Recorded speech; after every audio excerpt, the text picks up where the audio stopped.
I'd been married to Eric for 10 years. He complained I was getting old, that I'd lost my charm, that I was boring.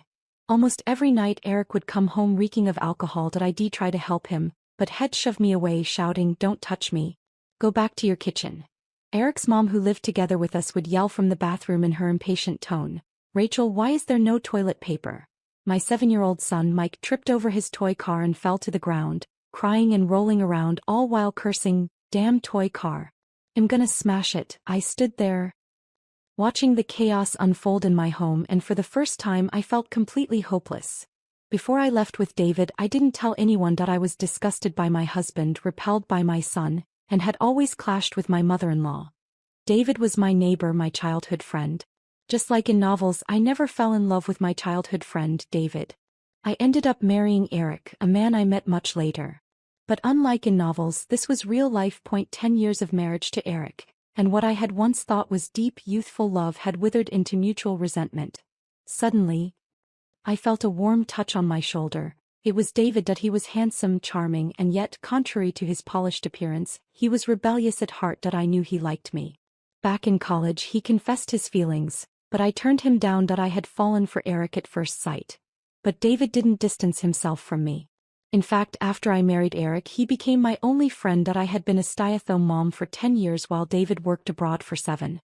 He only came back a couple of years ago. Had always comforted me, tried to lift my spirits, but he knew where the line was. He never crossed it. With a half smile he asked, "What's wrong?" "Too scared to leave." I knew him well. If I said no, he'd turn right around and send me back. But I had to leave. If I stayed in that house any longer, I was going to lose my mind. The night I made up my mind to leave was just another ordinary evening. But somehow that night I finally felt the urge to escape, to flee from the life that had trapped me for 10 years. That night Eric came home just like always, smelling of alcohol. That I tried to get close to him, and on instinct he jumped up, furrowing his brow. "Get away from me. You smell like grease." That I took off my apron, intending to hang his suit jacket up, but he shoved me aside. "Go back to your kitchen." I froze, standing there. So this was it. Everything I had given to this family over the past 10 years, and this was the respect I got in return. Susan, my mother-in-law, who had always lived with us, yelled from the bathroom, "Rachel, why is there no toilet paper?" My son, playing with his toy cars, tripped and fell, crying and rolling on the floor. "Damn toy car. I'm gonna smash you." I didn't rush to help him. With tears and snot all over his face, he screamed at me, "You're a bad mom. I don't want you." My son had picked up his father's attitude. He treated me the same way Eric did. I dropped my hands and quietly watched the mess around me. Suddenly I felt utterly powerless. Eric came out of the master bathroom, saw me standing there, and coldly asked, "Is dinner ready?" I snapped out of it, helped Mike up, and quickly grabbed a new roll of toilet paper from the utility room. Susan's voice came again. "You're so bad at household chores. I really don't know what Eric sees in you." I rarely retorted, but I couldn't take it anymore. "Then why don't you tell your son to divorce me and marry someone more capable?" To my surprise, Susan was left speechless, momentarily stunned by my response. I didn't wait for her to react. I turned and walked away. Eric saw something was off with me and furrowed his brows. "What's your problem, and where's my chicken nuggets?" I glanced at him coldly. "In the kitchen. You can serve yourself." Susan walked out of the bathroom, pointed at me, and yelled, "Rachel, you've gotten bold. My son works his ass off every day, and you simply stay at home taking care of the kids, and this is how you repay him. You can't even serve a simple dinner." My son, covered in grease from his food, looked up from his plate and sneered at me. "Mom's always lying around at home and still criticizes me. My friend's mom looks so pretty. You're just an ugly monster. I want Annie to be my mom.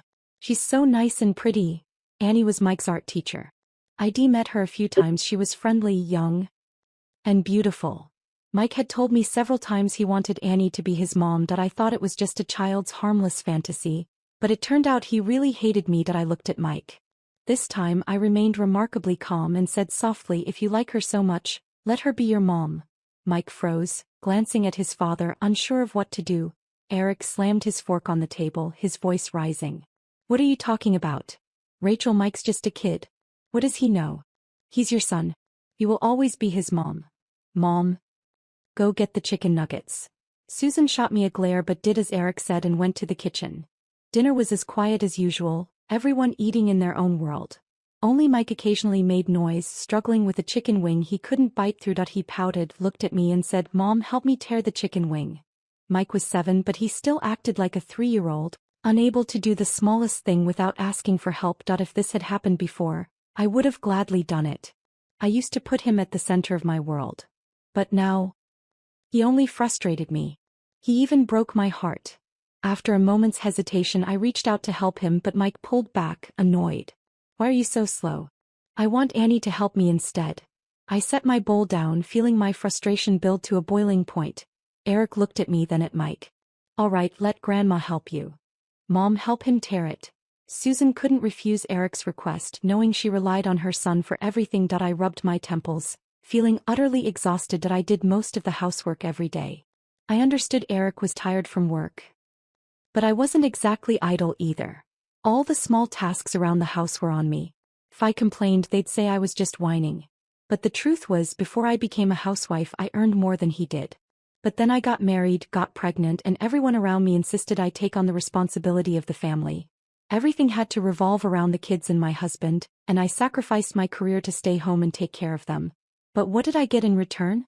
A husband who thought I was too old and told me to stay in the kitchen. A mother-in-law who thought I was useless, just spending her son's money. A son who looked down on me and wanted someone else to be his mother. He had forgotten who fought and struggled to bring him into this world. He was as selfish as his father. That night, I didn't eat dinner. For the first time, I left early. Eric came back to the room, shot me a look of disdain and said, "I really don't understand what you're upset about. Mike's just a kid. Are you mad at him?" I couldn't help but laugh bitterly. "Eric, do you think I'm angry just because of Mike?" Eric's face darkened. "What did I do now? I'm really tired every day. Can you stop being unreasonable?" I looked at his familiar face, but all I felt was distance. "Eric, you hate that I stay at home, don't you? But don't forget, it was you who begged me to stay home, and the money to start your company came from me and my parents' savings." Eric impatiently glanced at me. "I haven't forgotten. I didn't hate you." I let out a cold laugh. "Is that so?" Eric looked at me briefly, a hint of guilt in his eyes. He grabbed a pillow and muttered, "I'll sleep in the other room." I stared at the door as it closed. Feeling a wave of nausea and suffocation, I walked out of the room and was greeted by the mess everywhere. Leftover food was scattered across the dining table, the dirty dishes piled up, and the living room was full of toys and clutter. I sighed and began to clean up. By the time I finished, it was already 1 a.m. That night, I did something I'd never done before. I called David. I just needed someone to talk to. On the surface, my family seemed perfect, but no one truly cared about me. David understood me well. He knew that if I was calling him, it meant I was hurt. I'd complained before, but back then I felt happy because I loved them. I wanted to take care of them because they were the people I loved. But it seemed that they never loved me in return. They took everything I did for granted. He didn't ask why, he just asked if I wanted to go abroad to clear my mind. I agreed. "Rachel, do you want to go back?" David's voice brought me back to the present. I looked up at him, smiled faintly and said, "No, let's go." Before we boarded the plane, no one called me. David took my hand. "All right, you wanted to relax, so don't think about them." I looked at David's face and suddenly realized I might be selfish. I didn't love him, but I was using him, using his company and his love to try to wash away the hurt I'd received from my family. I weakly asked, "David, will you hate me?"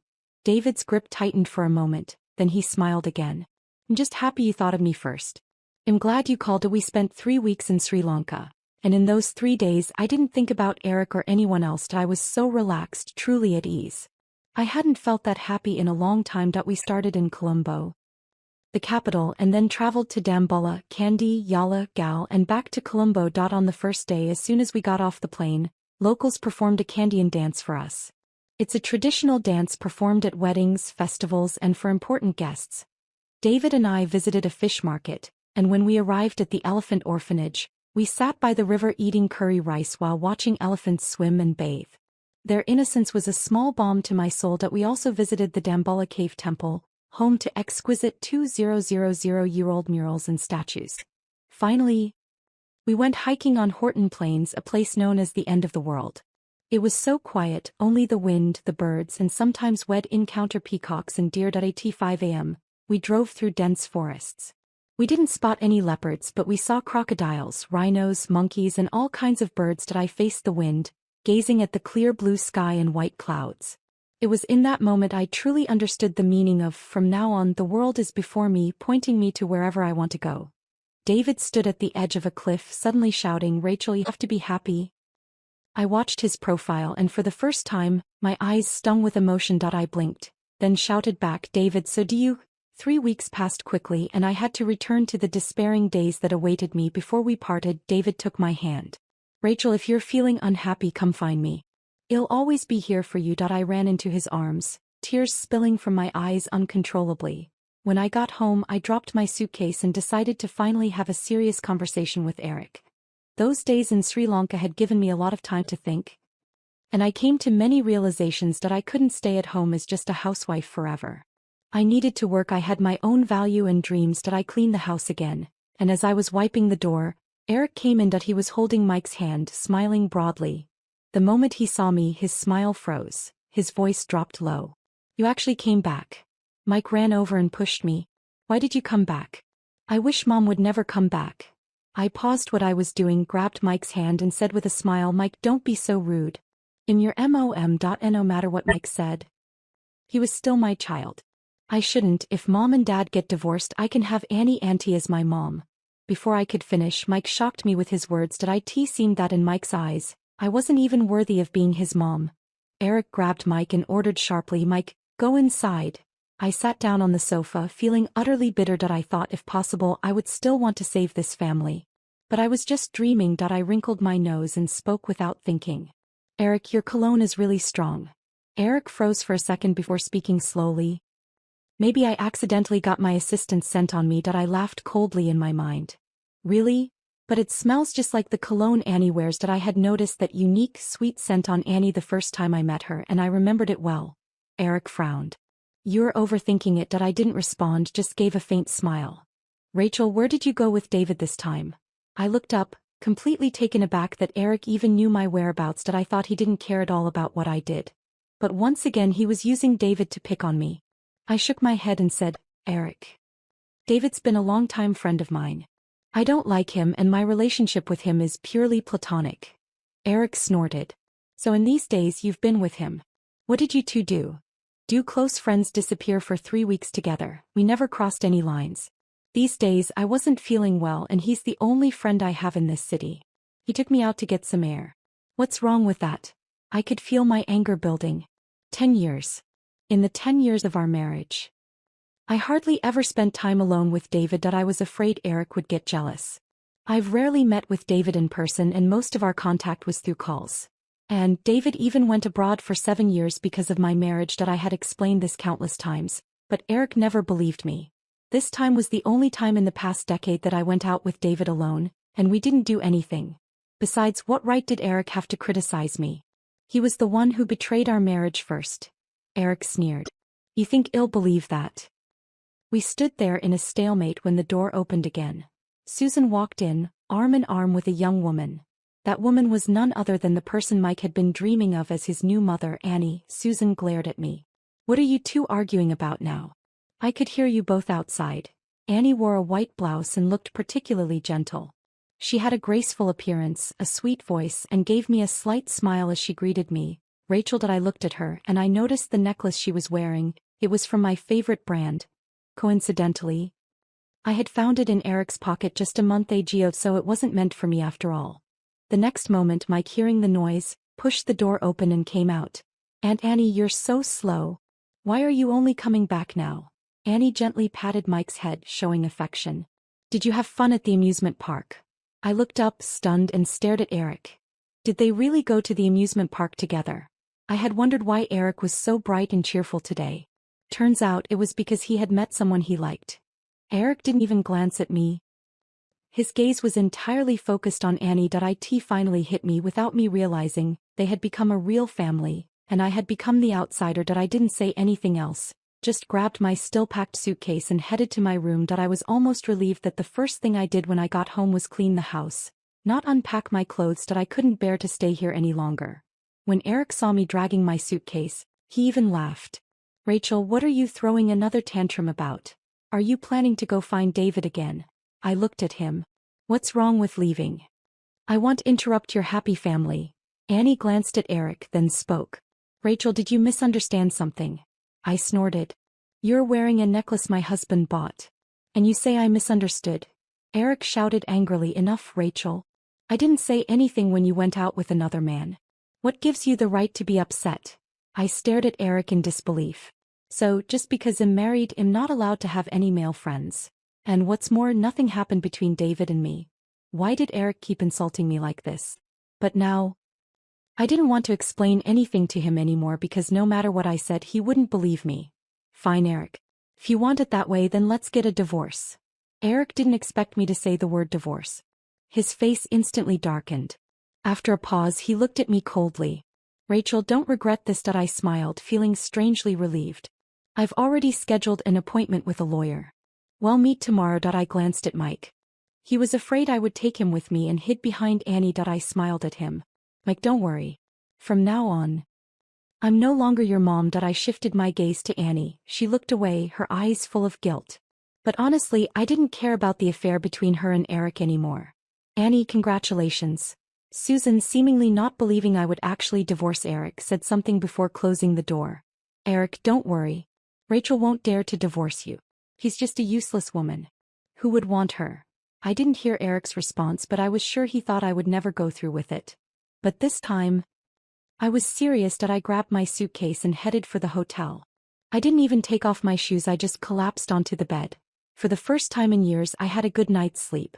I didn't have to worry about my son or fear making a mistake that would anger them all.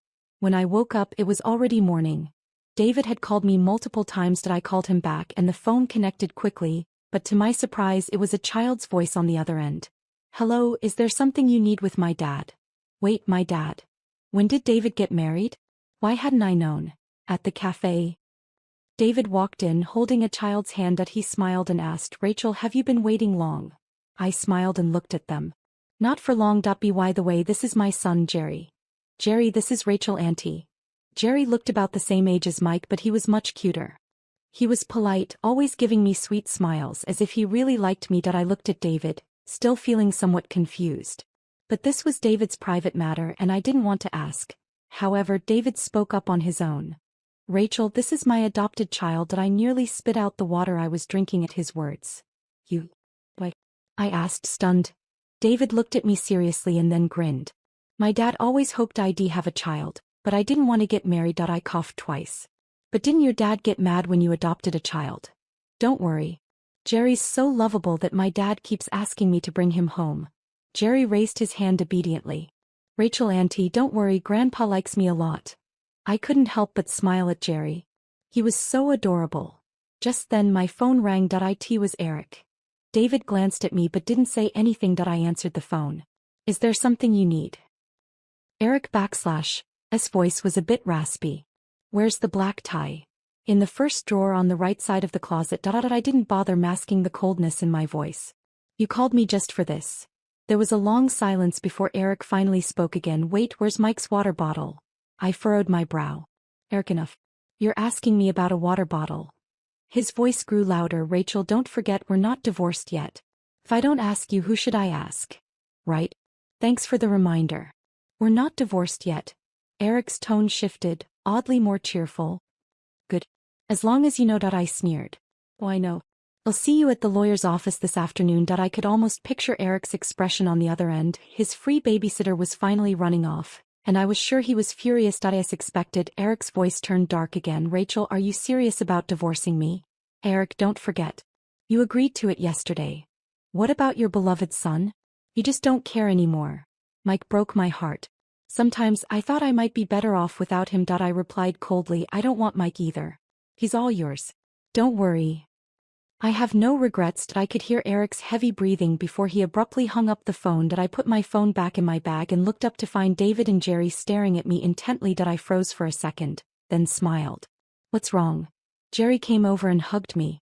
Rachel auntie, don't be sad. He'll be your son from now on, okay? I looked at David, somewhat dazed. David smiled at me. Don't misunderstand, he's just trying to comfort you. I held Jerry in my arms and for some reason I felt tears welling up in my eyes. After Jerry was sent home, David and I walked down the street. He asked, are you really going through with the divorce? I nodded. Yes. And I've already moved out. I don't want anything except for what's entitled to me from the marriage. David stopped walking and turned to me, his expression serious. Did Eric cheat on you? I met his gaze and answered calmly, that doesn't matter, that I just can't live like this anymore. Eric, Mike, Susan, in that house. Almost everyone took my sacrifices for granted. Tears filled my eyes involuntarily. I've forgotten what it was like to be myself. David pulled me into an embrace. Don't worry. I support you. I spent the whole afternoon waiting at the lawyer/'s office, but Eric never showed up. With no choice, I called him again. The moment the phone connected, I spoke first. Eric, where are you? Sorry, Rachel. Eric still handling work. It was Annie who answered the phone. I paused for a moment, then said, let him pick up the phone. But I just told you he's working. Annie started. But I couldn't hold back my frustration. I said, let him pick up. There was silence on the other end before Eric's impatient voice finally came through. Rachel, are you done with your tantrum? Eric, I've been waiting for you all afternoon. I am not as free as you. The divorce papers will come from my lawyer. I spoke firmly. Tomorrow is the deadline. Eric's voice was laced with anger. Are you that impatient? I'll come to your office tomorrow. Without waiting for a response, I hung up the phone. Back at the hotel, I posted my job search details online. But after being a stay-at-home wife for 10 years, I had only a degree and 2 years of work experience. With such qualifications, almost no company was willing to hire me. However, after persistent effort, one company finally agreed to interview me. The next day I looked at the woman in the mirror, wearing a professional skirt suit, slim figure and a bright smile. After 10 years of being a housewife, I had only worn what was convenient. Tight pants and skirts were beyond my imagination. I used to go makeup-free every day, which made me forget that I wasn't that bad looking after all. Everyone deserves a second chance and it's never too late. I applied lipstick, then headed out. First I went to Eric's company to pick up the divorce papers, then off to the interview. When I entered the building, Eric's assistant rushed over to me. Rachel, Mr. Smith is away on a business trip. He said. I looked at her thinking, what trick is Eric pulling this time? I asked, what did he say? The assistant nodded slightly. He said the divorce papers are at home. And he wants you to sign them there. What was wrong with Eric? I flagged a cab back to that nightmare of a place. I could hear cheers coming from inside. I rang the doorbell, and it was Susan who answered. She rolled her eyes when she saw me. Aren't you supposed to be divorcing Eric? Why are you back? I smiled lightly. I'm just here to sign the divorce papers. Once inside, I realized Eric had lied to me again. He wasn't on a business trip, he was at home. When he saw me enter, Eric actually gave me a rare smile. Honestly, after 10 years of marriage, Eric still kept in good shape. Looking much the same as he did when we were dating. He was handsome in that captivating way, no wonder I fell for him back then. But now his smile didn't stir anything in me. Maybe I really didn't love him anymore. I calmly looked at him. Where are the divorce papers? His expression shifted. He looked annoyed. Mike misses you. At the mention of Mike, who had been playing with toys on the floor, he looked up and said, I don't miss Mom. I like Annie. I wasn't even angry anymore. Fine, if my only child didn't love me. There was nothing left to hold on to. Eric slapped Mike hard and yelled, Mike, go inside. Mike immediately started crying, pointing at me. I hate Mom. When Mom comes back, Dad doesn't like me anymore. Susan rushed over, glared at me and hugged Mike, taking him back to his room. Eric, where are the divorce papers? I asked calmly. Eric looked at me. After what felt like an eternity, he handed me the papers. As I reached for them, he didn't let go. Do you really want to go this far? I haven't cheated, he added. I smiled at him. Eric, after 10 years. Our marriage has come to an end. Whether you've cheated or not, we're just not right for each other anymore. Eric paused and then let go. I signed the divorce papers and finally left that house. A sense of calm washed over me, and I felt incredibly relieved. I was about to take a cab to my interview when a car stopped in front of me. Rachel, Mommy. Dad and I came to pick you up. It was David and Jerry. Ever since the coffee shop meeting, Jerry had started calling me Mom every time he saw me. I couldn't help but wonder if Mike had been as well behaved as Jerry. Would I have stayed a little longer in that house? But there's no point in wondering about what ifs. Jerry wasn't Mike and I had already left. I smiled and got into the car. How did you know I was here? David flashed a handsome smile. I told you, I'll always be by your side. Jerry smiled at us and I felt unexpectedly shy, lowering my head a bit. That day David took me to my interview and amazingly I passed it. I rented a place next door to David's. He told me the owner had just gone abroad for work. I end my free time. I would go with David and Jerry to the amusement park or out shopping. Eric and the others never came looking for me, and for a year, we lived peacefully. I never expected to run into them at Jerry's parent-teacher conference. When I arrived at the classroom, it was already packed with people. Suddenly, a weak voice called out to me, "Mom." I turned around and saw Mike, sitting next to Eric. I end that instant. The air seemed to freeze. I turned away and didn't look at them again. Jerry tapped my hand and said, expectantly, "Mom, Teacher Lucy wants you to come up and speak." Only then did I realize that the teacher and other parents were all looking at me. I froze for a moment and then went up to the stage. "Hello everyone, I'm Jerry's mother and I'm very happy to meet all of you." When I said I was Jerry/us mom, I could feel a pair of eyes staring at me from somewhere in the audience. I ignored them, but I couldn't escape their gaze.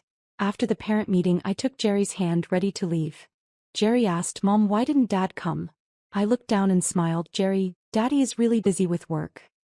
So I came instead." I patted his head and encouraged him. "Jerry, you did so well. Your craft project came in first place. I'm so proud of you. Yay. Mom, can we have pizza tonight?" I smiled and agreed. Suddenly I saw two figures standing ahead, Eric and Mike. Mike shouted, "Mommy." I looked at them, intending to ignore them. As we passed by, Eric grabbed my hand angrily and asked, "Whose son is this?" When I answered, Eric's face darkened even more. "How come I didn't know you had such a big son?" I snorted, "Why do you need to know?" I yanked my hand away from his, about to walk off, when Mike grabbed my arm, his voice breaking with tears. "Mom, I'm your son." I turned around, looking at him coldly. "I'm not your mother. The mother you want is Annie. Don't you love her so much?" Mike burst into tears, rushing towards me to hug me. "Mom, don't go, you're my mom. I missed you so much." I closed my eyes and, with a heavy heart, pried his hands off me. Eric's voice was hoarse. "Rachel, are you really this cruel?" A wave of inexplicable sorrow hit me. No matter what, he was still my biological son. But I couldn't soften my heart. "Eric, we've been divorced for a year now. Mike's guardian is you and you've remarried. And your new wife is Annie, the one both you and Mike like so much. So what right do you have to call me heartless?" Eric opened his mouth to speak, but no words came out. I knew from David that he had married Annie after our divorce. Just 1 month later they were married. I didn't understand why they were doing this now. Had Annie not been serving them like I had, so they remembered me? If that was the case, they were truly despicable. This time, I took Jerry's hand and walked away. They didn't try to stop me. What I hadn't expected was for Annie to come looking for me. She looked terribly haggard, though she was still wearing her usual pristine white dress. Annie sat down in front of me and smiled. "Rachel, I think I finally understand you." I gave a faint smile. "Understand me? What for?" Annie took a sip of coffee, and when she spoke again, there was a trace of sadness in her voice. "You were right. Back then I deliberately seduced Eric. And Mike, I deliberately pleased him. Whatever he wanted I gave him. Rachel, you know how children at that age like adults who let them do whatever they want." I looked at Annie without speaking. Honestly, I had already guessed all of this. But what did it matter? Even without Annie, there would always be other women. Annie glanced at me apologetically, then spoke slowly. "I got Mike to talk and I found out that you went abroad, so I purposely sent him back home to spend more time with Eric." I didn't expect that. The moment I started showing Eric I was interested, he kissed me first. I looked at Annie calmly. "What's the point of telling me this? I've already divorced him and you've married him as you wanted." I scoffed. "Could it be that you're regretting it now that married life isn't what you imagined?" To my surprise, Annie choked up. Her voice trembled with emotion. "Yes, I regret it. I can / stand married life with Eric. He actually wants me to quit my job and stay at home. And his mother, Susan, every time I open my eyes she's picking at me. I can / stand cooking 3 meals a day. I can / just give up my job and stay home cleaning all the time." Annie buried her face, as though overwhelmed by pain. "It wasn't like this before we got married." Seeing her like this, I actually felt a bit of sympathy for her. "You're still young. You can still make better choices." Annie shook her head. "No, I can't divorce him." I didn't understand. "Why not?" Annie grabbed my hand, her eyes brimming with tears. "Because my family is in debt and after marrying Eric he helped me pay it off." "Rachel, you must think I seduced Eric for money, right? But back then I really liked him. He's so handsome, so gentle. And he treats people so well that I shook my head inwardly. Eric was kind to others. Too bad he didn't extend that kindness to me. How much did he help you pay off? Annie hesitated for a long time before finally answering. 500,000. I paused for a moment, then spoke again. Annie, did he tell you that this money bought your future? Annie shook her head. You're married to him now and he helped you pay off your debts. If there's no contract, you don't have to pay him back. Of course, if you want to repay him, that doesn't mean you can't divorce. I held Annie's hand. Speaking from my own experience. Annie, marriage doesn't mean you've sold your whole life to Eric. Everyone deserves a second chance. When I got home, David was cooking dinner. It smells so good. I slipped into my slippers and ran into the kitchen. David turned around and smiled at me. I'll be ready soon. I didn't know how to describe my relationship with David. Compared to lovers, we were more like extremely close friends. Besides, over the past year, he never once told me he liked me. I lived next door to him, and sometimes I'd come over to eat. Or we'd take care of Jerry together. Jerry called us mom and dad, and I didn't mind. In fact, I felt happy. Compared to being together, I enjoyed this life more. Why does a woman have to get married? When I was with Eric, he was just as considerate. But once we got married, everything changed. I didn't want to gamble with David. What are you thinking about? When I came back to reality, I saw David looking at me seriously. I smiled faintly and shook my head. Late at night, I received a call from Eric. His voice was hoarse. Rachel.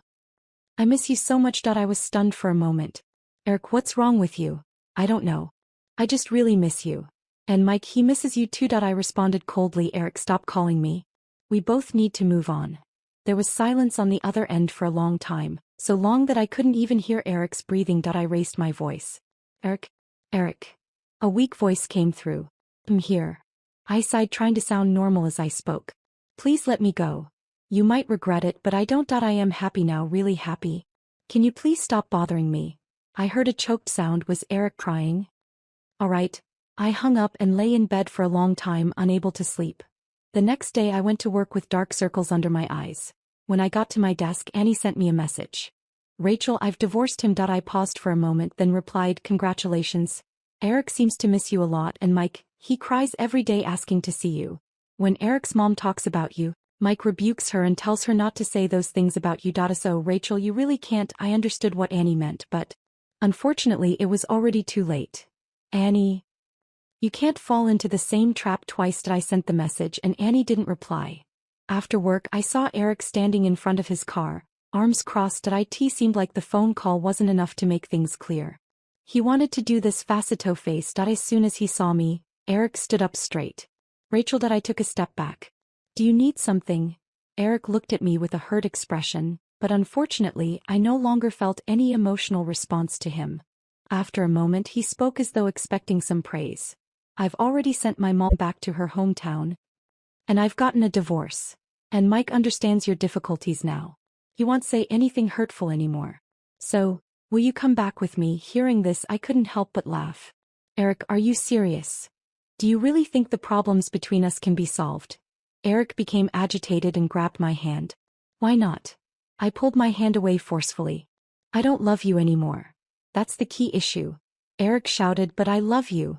Let's not argue whether you love me or not. When I loved you, you didn't love me. Now that you love me, I don't love you anymore. So we're just two parallel lines that will never intersect. We can't be together. I looked at Eric with some pity. Eric, wake up. This is reality, not a novel. I can't just forget the hurt you caused me in the past. Rachel. Mom? I hadn't noticed, but David had brought Jerry with him. At that moment, I held Jerry's hand and smiled. Let's go. Eric didn't go crazy again, but I could feel his burning gaze as if he wanted to tear me apart. When we got home, David pulled me onto the balcony. He looked at me seriously, a hint of pain in his eyes as he asked, do you still love Eric? I shook my head and answered firmly, no. David broke into a radiant smile. It's been a year, so I guess you've really forgotten about him.